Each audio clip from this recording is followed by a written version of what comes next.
All right, everybody. Good evening. I would like to call this meeting to order. Mr. Lotzenheiser, may I have roll call, please? President Wade, let that record show that all 5 board members are in attendance today. Thank you. Please join me in a moment of silence, followed by the Pledge of Allegiance.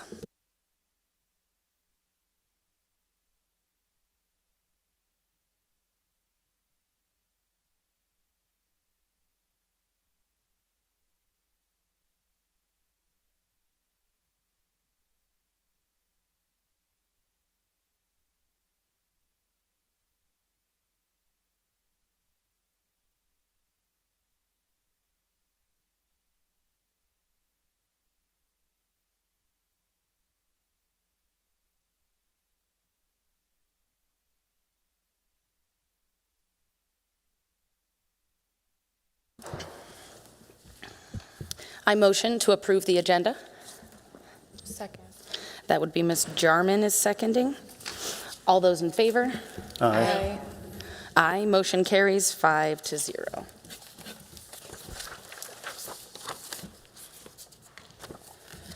We will now move to a public hearing to discuss the fiscal year 2027 adopted budget. Ms. Rushkamp. President Wade, members of the board, tonight we will take a look at the 27, so starting July 1st next week, adopted budget. This is going to look like the proposed budget that we had looked at 2 weeks ago. Again, in the state of Arizona, we have to propose and then come back and adopt at a public hearing. So we will go through everything again this evening. So June 2nd, we looked at the proposed. At that time, there was not the education budget had not been settled yet with the state. So we went on just estimates and just historically what we've seen just to build our estimations. Since then, there has been a law passed for education. However, as I had mentioned at the previous meeting, you cannot increase from your proposed budget. You can only decrease. So because of that, we've left everything pretty similar. So now we are at the June 23rd date, ready to adopt. We have the option of coming back in September now that there is a budget, now that we know that there are some one-time funds we did not pick up. Or we may delay until December when our ADM will be more accurate at that point, because it's still going to be fluid in early September. So for the highlights, again, the budget was approved. It does include, similar to this current year that we're in, we have the one-time DAA funding again, so that's the district additional assistance, or capital. We have the free and reduced, again, one-time funding, and then we will also get our supplemental, which used to be called Prop 123.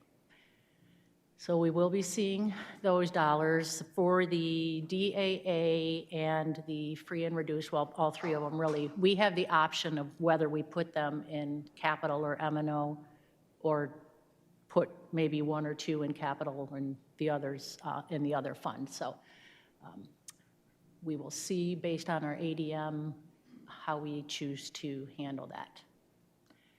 Our known budget implications, as we've talked about, we will get our 2% inflation adjustment, which we have been getting annually.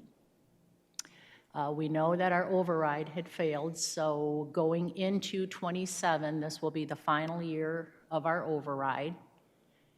The Arizona State Retirement, the rates went down for both the employees and the employer 0.02, so that will be a slight reduction for all. Our other budget implications that we do know is we know we have to continue to pay for our 2 middle school leases. That we have to pay from capital. So historically, we've been transferring money from M&O into capital to pay for those leases.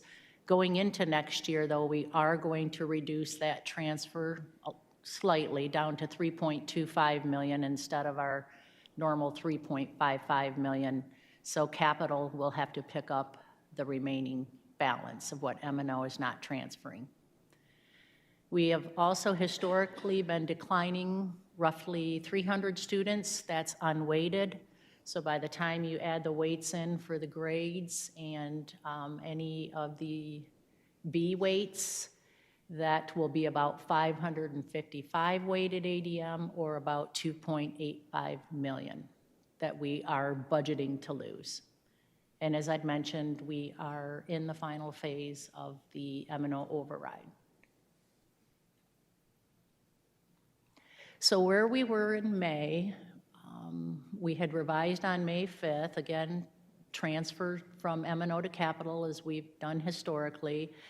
We had 118,858,728 is what we have projected for that budget for this current year that will be ending June 30th. Going into 27, talking about the reductions I just mentioned with the ADM going down, override phasing down, 2% inflation to our base support level, that's about $102.27 per ADM, taking part of M&O, moving it to capital for the leases, and estimating that we will have about 19.5 million carried over from this current fiscal year into next fiscal year. And as of today, we are at about 19.8 million, but we will continue to pay fiscal year 2026 bills through August 29th. So anything that comes into the district or service that is provided to the district by June 30th, we are obligated through August 29th to post that expense back to 26, even if we receive the bill in July or August. Once it gets past August 29th, we legally have to then post it to the new year budget. So that budget balance carry forward could change a little. Looking at the two numbers from where we were May to where we are projecting to be, it's a $7.4 million deficit that we are budgeting to. The average teacher salary, this is something that we have to legally supply every year. This is also posted on the homepage of our district website. It's also on the budget forms. So going into 27, we're projecting that the average teacher salary, and this includes their base fund, whether they're paid from M&O or career and tech ed funds, whichever fund they may be, that base fund, that base pay plus what they receive from classroom site fund. So we are estimating $68,559 for the average salary. This current fiscal year that we're just finishing up is $67,043. So that brings an increase of $1,516 or 2%. If you had watched earlier in the year, late winter, we had, you had all approved a 3% increase for the certified staff. But when you take where the staff that we had at the end of 26, knowing we cut 37 instructional positions, that's bringing down the teacher salaries, so that then, of course, is going to affect your average, because the salaries in this year potentially could be higher, or if you had senior teachers retire whose salary was high and you bring in somebody fresh out of college, that's also going to skew the average. So that's what makes that percentage different from what was approved. The teachers are getting a 3% increase from the classroom site fund. And as I also mentioned at the last meeting, because this is something HUSD should be very proud of, we have our teacher years of experience is 10.1139. The state average is 9.5651. So the teaching staff are staying here at Higley. That is something that we do receive additional budget for. And then also with the classroom site fund, it was increased to $883 per ADM going into next year. So that's where we will be picking up the 3% increase for the salaries and the benefits. Now, if we look at capital, which is also called district additional assistance, in May, when we had looked at all of our ADM carryovers from the prior year, money coming in from M&O to pay the lease, we had a budget limit of $18,492,000. Going into '27, we will have our DAA that uses the ADM from this year. So our ADM is still fluctuating. It's going to fluctuate until the end of the year. We will get the final numbers, typically comes out about September from ADE, but we use that ADM to project for DAA for next year. We also know we're getting the $3.25 million to help cover the cost of the leases. And then for capital, we are estimating to carry over about $6 million. If you look at that today, it is slightly lower than that, but we have several projects that won't be done June 30th. So those POs will have to roll over. For instance, the Williamsfield cooling towers won't be done. The carpeting going in at Chaparral won't be done.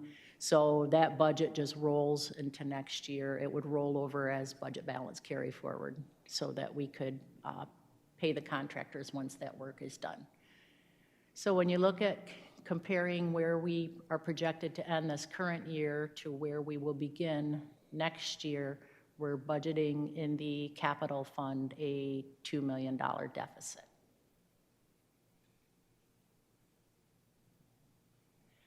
So these are some of the dates for the budget calendar. Again, as I'd mentioned, for the adopted, you can only decrease, not increase. As I'd also mentioned last meeting, we are always conservative because it is much easier once you get into the school year to add money than take money away when things are already up and running. Very little change from the proposed budget, and this has to be approved by July 15th. September 22nd would be our opportunity to revise if we choose to pick up the one-time funds, to adjust for ADM and anything else that we know at that point. Again, that's at our discretion, so we'll see how ADM and things are coming in when it gets closer to that time. If not, by December 8th, we will either be told by ADE that we have to do a budget revision. That's if our adopted budget is off by a certain percentage, then statutorily we have to revise it. Or what we would most likely do, even if we didn't have to revise it, we will revise it just to pick up the things that we have learned since the proposed budget was put in place.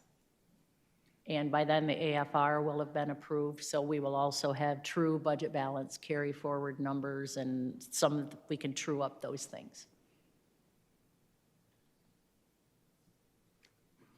And with that, I can take any questions.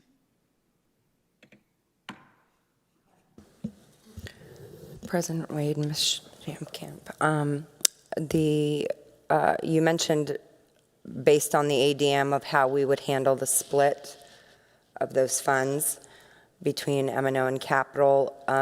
Is that ADM for last school year or the new school year? For the one-time fund, you mean? Yeah. Oh, yeah, I mean, really, that will just, it's kind of going to depend, where are we at? Are we getting more projects, like for the buildings? Are we having more HVAC units repair? Well, like we have a generator that needs to be replaced at Santan, and generators are on back order, so we can't get them in. If we start seeing costs come in for the buildings and capital does not have as large a budget balance carry forward, I mean, right now it's about 2.8 that it would be projected to end June 30th, 2027. We may choose to put those funds in there knowing M&O has this one last year of override. And we could also use it to help pay for the lease. It's just going to depend, right, how are our ADM numbers coming in? Like if our ADM numbers come in much lower than what we projected, then we may have to split and put some in M&O and some in capital. Right, but is that ADM numbers for this past school year or the new school year? It's so they will, when they estimate that, it's the new school New year, and it's everybody in the state of Arizona. There's one pot of money. Everybody in the state of Arizona gets to split that. So we won't even have that number trued up until next June, but, Okay, right. But it is going to be based on 27. thank you. And then as far as expenses, you mentioned, depending on the timing that it comes in, whether it'll be paid out of this year or next. Are there any large expenses that we know of that have been completed, they just haven't billed us? And are we able to maybe reach out to the vendor and say, can you send us the bill so we can get this paid? Our accounts payable staff are very good at that because they want to close the POs. So they are on the phone daily this time of year, and they will be on the phone daily, July and August. They want everything paid and closed when legally the expenses took place. Perfect, thank you. Does any member of the public have any comments or questions regarding the fiscal year 2027 adopted budget?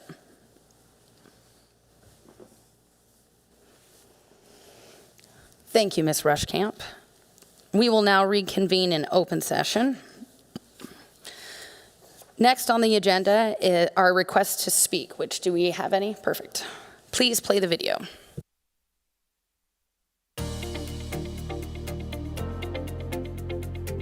We value input from our constituents. This time on our agenda has been set aside for anyone from the audience who wishes to address the board.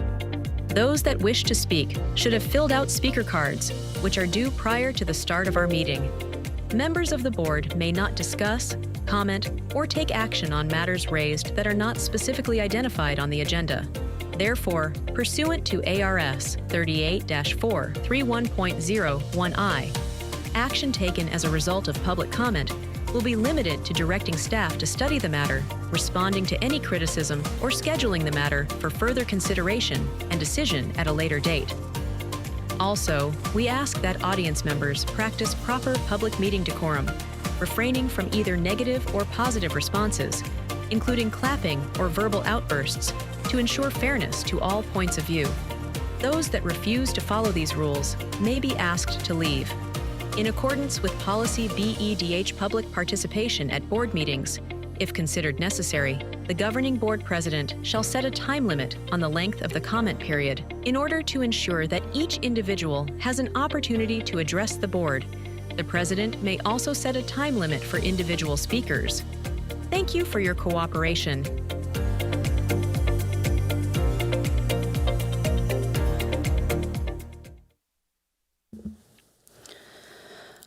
Travis Waite.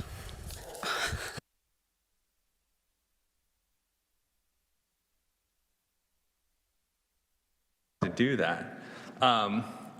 Good evening, President Wade, members of the board, superintendent, district leadership, and community members. My name is Travis, and I'm a proud parent of a soon-to-be first grader in the Mandarin Dual Immersion Program at Coronado Elementary.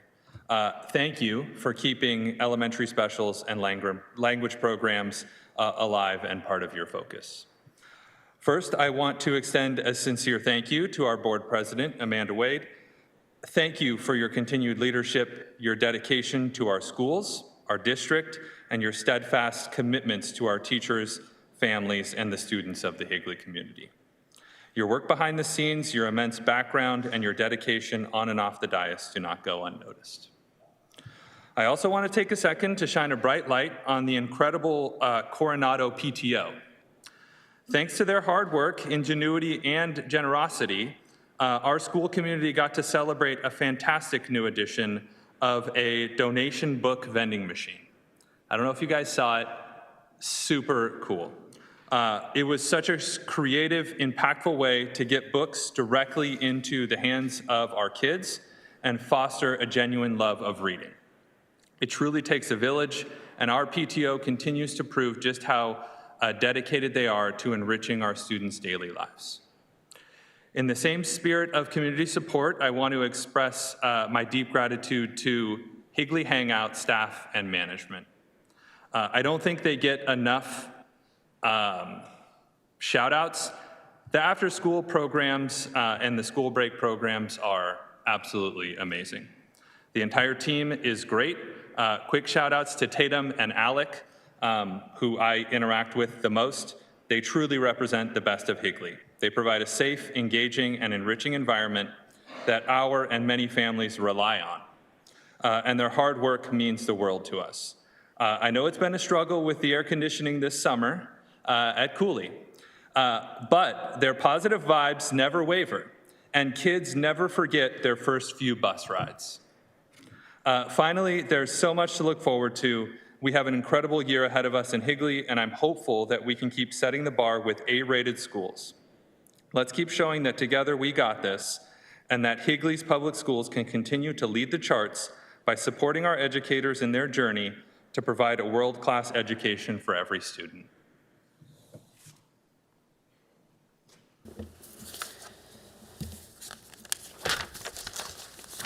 President Wade, we can comment on that. I just wanted to also thank you for those comments and take a moment also to appreciate all of our PTOs. Without them, our schools probably wouldn't be half of what they are, and they often do go unrecognized. So thank you for recognizing them. I agree. Board members, just a reminder, the open meeting law requires that you not respond until the conclusion of all the calls to the public. Oh, I'm sorry. I thought we were done. Oh, yeah, that was our My last. apologies. Oh, thank you, then my correction. No worries, no worries. I mean, I didn't say it yet, if that makes you feel any better. He just has the advantage of seeing the paper. So that's,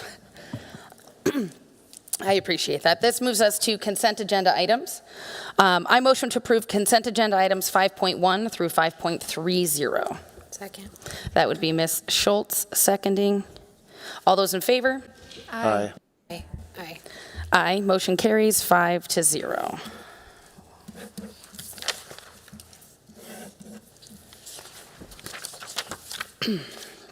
This brings us to action items. 6.1, approval of the adoption of the fiscal year 2026-2027 proposed expenditure budget.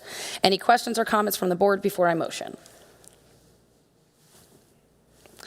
I motion to approve the adoption of the proposed fiscal year 2027 expenditure budget as attached. Second. I'm going to give that to Mr. Glover. All those in favor? Aye. Aye. Aye. Motion carries 5-0. Oop. This brings us to 6.2, ratify expense voucher 1114. Any questions or comments from the board before I motion? President Wade. The reason why I had this voucher pulled because of the purchase, the Absolute True Diary of a Part-Time Indian. I've said this before and I'll say it again. We're purchasing and assigning these books to our students, and they contain very sexually explicit content. Yes, I get we have a parental consent form, but it's still mind-boggling to me that that we're okay that we're exposing children to such detailed explicit content. At our last board meeting, it was stated that when we're discussing the policy that we are following the law. My concern is within the statute of 15120.03, there's incorporated language from ARS 133501, and it explains definition of sexual content, and it specifically talks about harmful to minors, the quality of any description or representation in whatever form of nudity, sexual activity, sexual conduct, sexual excitement. The statute further defines any material or performance which depicts or describes sexual activity, including books and other instructional material. And we continue to use taxpayer dollars to purchase such books and assign them to students for classroom instruction. These materials, I mean, I don't understand how they're consistent with the letter or intent of the law, and having conversations with the elected officials, the legislature that sponsored and passed these laws. I understand what their intention was, and assigning books containing this material to children when we have thousands of other books that have high literary content quality. It just, I don't understand it. And as board members, it's our responsibility to protect our students and to exercise judgment regarding the materials that we're providing in our classrooms. And I can't support continuing to give such material to our children in our schools. So that's why I had the book pulled. May I ask, have you read the entire book? I have read parts of it, and there's enough to know that when a book discusses masturbation, that's not something we should have our students read. No, you answered my. Thank you. You're welcome.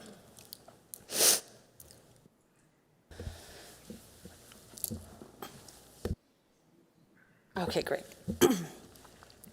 I motion to ratify expense voucher 1114. Second. That would be Ms. Schultz seconding. All those in favor? Aye. Aye. Aye. All those opposed? Nay. Motion carries 3-2. This brings us to 6.3, ratify expense voucher 1110. Any questions or comments from the board before I ratify? President Wade, I have this one pulled. It is in reference to the purchase of Invisible Man and where the crawdadsing. I just wanted to, in the parental reviews, it's a higher potentially rating, so I know that it's higher grade, so I just want to kind of pivot and do my due diligence to vote and just let the parents know, pay attention to those syllabi, pay attention to your parental forms that you need to sign specifically and have those conversations. I really want to make sure that we're following up and that the parents are notified that in some of these higher grade levels that these are some of the books. So do your diligence. I always love parents having choice what to do with their children. So I just wanted to take the opportunity to vote my way on this.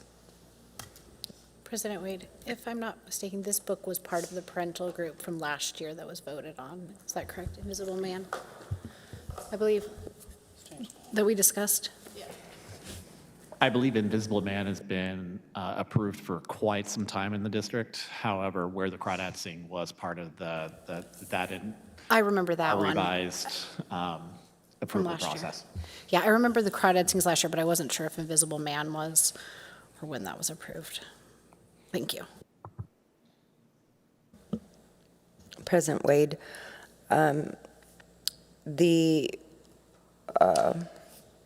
for this one, I requested both the Crying in H Mart and then the Invisible Man to be pulled. And Crying in H Mart, the book specifically says it's for adult audience, and that one is for 10th graders. And then the Indivisible Man, again, it has sexual situations, violence, and several disturbing themes within the book. And again, we're assigning this to our students to read. And we've had many concerns within our district from parents about such material, and I've said from this dais before that we're allowing children to read books about rape, sodomy, sex, masturbation. I mean, if we're truly serious about our enrollment numbers, maybe we should make some changes to ensure that our children, our students in our schools are not exposed to such material. So maybe that would make a difference related to enrollment.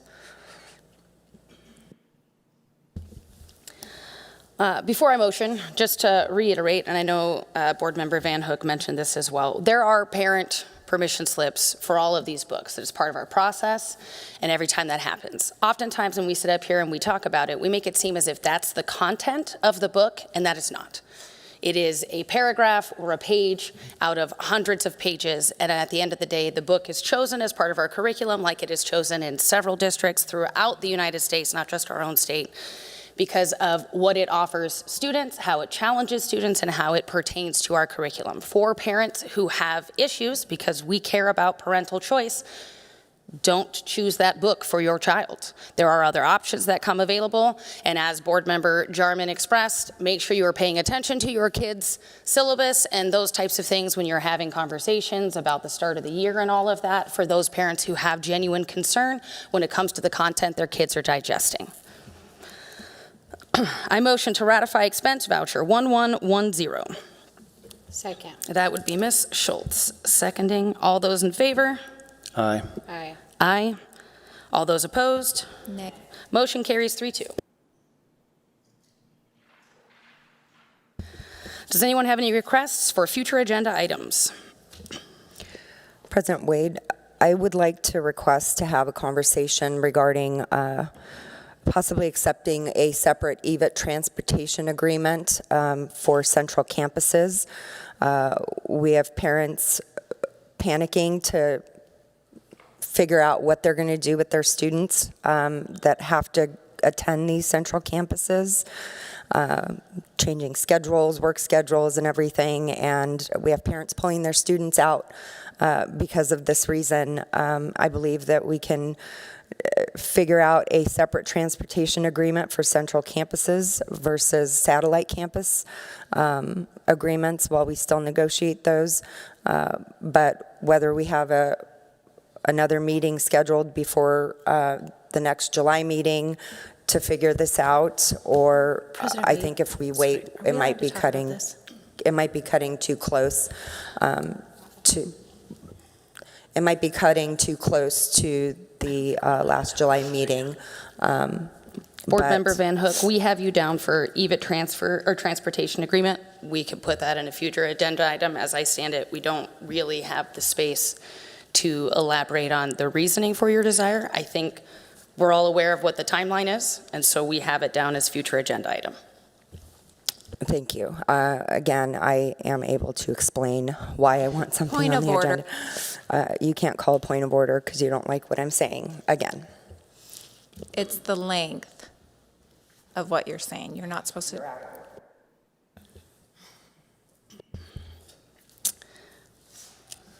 So that's future agenda items. This brings us to executive session pursuant to ARS 38-431.03 A3, A4, and A7. The board may vote to hold executive sessions for the following purposes: to receive legal advice with the attorney or attorneys for the public body regarding the sale, lease, or swap of district property parcel 313-13-893, to discuss or consult with the attorneys of the public body in order to consider its position and instruct its attorneys regarding the public body's position regarding contracts that are the subject of negotiations regarding the sale, lease, or swap of district property parcel 313-13-893, and to discuss or consult with its representatives concerning negotiations for the sale or lease of real property parcel 313-13-893. I motion to convene an executive session pursuant to ARS 38-431.03 A3, A4, and A7. Second. That would be Ms. Jarman seconding. All those in favor? Aye. Aye. Motion carries 5-0.